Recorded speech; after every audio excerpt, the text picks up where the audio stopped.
Now, what was you thinking? Like all these Pyrus you just came up with, you know, that they're getting killed.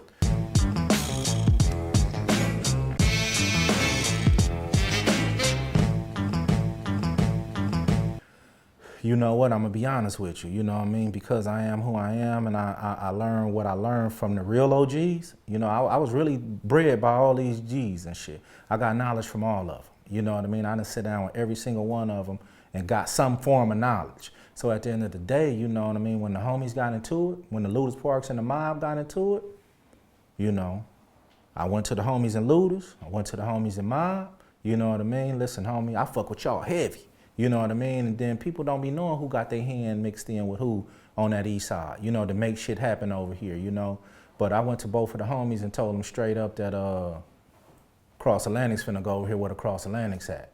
You know, I was smart enough to know that wasn't my business. You know what I mean? Because I fucked with all y'all, you know what I mean? Like I said, so our best thing to do Cross Atlantic's, hey, we going back over here to Cross Atlantic.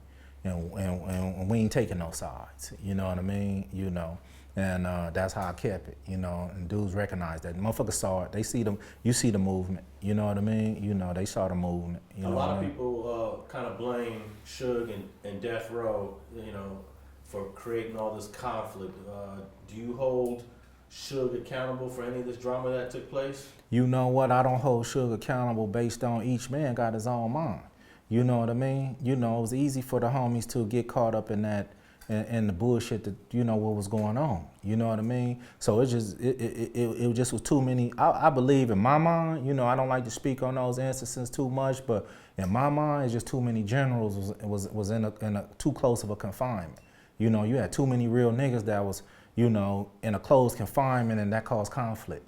You know what I mean? So when the generals and shit got the conflicting with each other, that's why I, you know, told certain homies that, you know, because I didn't stop fucking with none of them. I didn't have no opinion. If you told me something, I don't repeat it. That's, you know what I mean? I did what the fuck I was supposed to do and went over in my motherfucking corner and let the G homies, you know, I couldn't stop them from beefing. You know what I mean?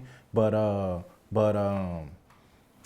motherfucking went over my corner and it did what it did. You know what I mean? When you look back at it, are you kind of like grateful that you didn't immerse yourself into that scene? Well, the whole thing about it is my name was always there, you know, one way or the other, because, you know, when motherfuckers get to picking sides, sometimes people will pick sides for you. You know what I mean? And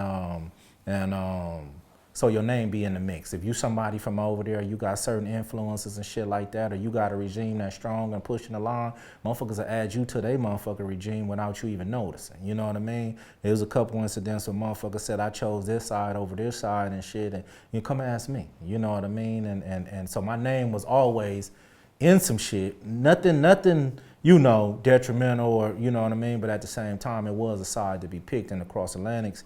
You know, like I say, we went back on our own side, you know what I mean? Even though I'm still right here in Looters Park, residing, I'm still right here in the hood pushing my line, I'm keeping my distance from the bullshit that's, you know, the homies that's, you know, that's getting into it, you know what I mean? So when you got the Red Velvet Club going in 1998, 99, were you thinking this is really what I want to do? I want to blow this up, I want to focus on this? What were your business plans at that time? My business plans at the time was this. Okay, I already got a barbershop. I've been doing these little parties and shit and charging motherfuckers on a smaller note, renting out little halls and shit, charging motherfuckers and making a couple dollars. But it wasn't about the money. It was more or less like the more money I make, the better event that I can give for the homies. So when I opened the Red Velvet, oh, it was rough at first though. You gotta think.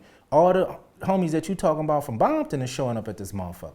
So anybody that got a conflict, they showing up at this motherfucker. You know what I mean? So I had to deal with the G homies bumping heads and, you know, motherfuckers arguing about shit, or the one homie on the dance floor with the homie baby mama and he coming over there tripping. You know, I had to deal with a lot of shit. It wasn't easy. I mean, by far when I first kicked it off. You know, I'm dealing with Bompton. You know, so my god brother Face, his uncle was Ted Dozier. They ran a Century Club. So when I talked to, we go to the Century Club and we want to have a real good time, you know what I mean? So Ted was the one that told me, dress your crowd up.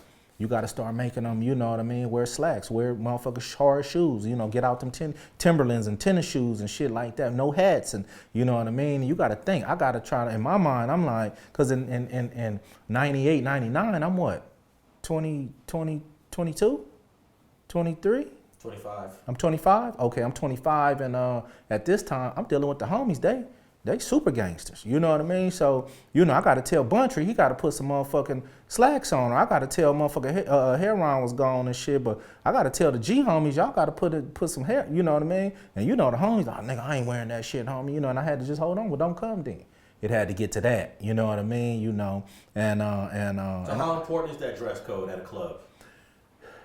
Well, from what I learned coming up in the industry was a motherfucker fight all day in some Timberlands. Don't nobody want to fight with no gator boots on and shit. You know what I mean? You know. So when I started, I told the homies, you know, dress up or don't come. Fuck it. You know what I mean? You know, I had my homie Face and shit. He from the mob. Him and K-Dub. Them niggas had my back with the club shit like 100. You know what I mean? I'm like, homie, invite who you want to invite. You know, they was popular dudes and shit. You know, dudes. Hey, invite who y'all want to invite. I need y'all help on this shit. You know what I mean? So people getting to invite somebody, but then the dress code, I kept having a hammer at it, But then, who's my wife at the time, she said, well, listen, you want motherfuckers to dress up, you need to lead by example. You know what I mean? Because don't forget, I'm a hood nigga too. You know what I mean? So I'm like, she started helping me pick out little slacks. And I don't know if you remember Carlos that had men's land in the Carson Mall and shit, man. I bought 100 suits from Carlos and shit, homie. So now we got the gator boots, we got the slacks. You know, the homie starting, after I told him, just don't come then. You know what I mean? I take the loss. I had 25 people in this motherfucker before I have 100 niggas in Jordans or Timberlands. You know what I mean? So I started doing little performances. Had Rapid Forte and Spice One them come down and Yuck them come down from the Bay. You know what I mean? Shit, I started doing little performances and shit, and that brought the people back, but I also demanded the dress code. So the homies started dressing up. You gotta realize a lot of the gang member homies in Compton, they wasn't used to dressing up for a funeral or something.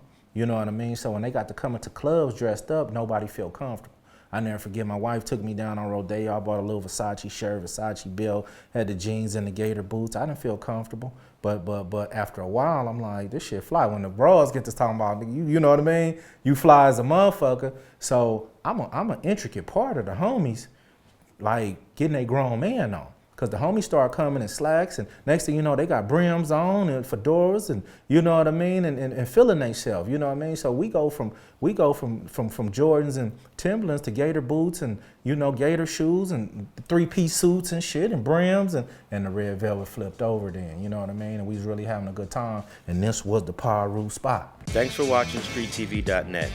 If you're not subscribed, please hit that button below and click the bell to receive alerts and notifications.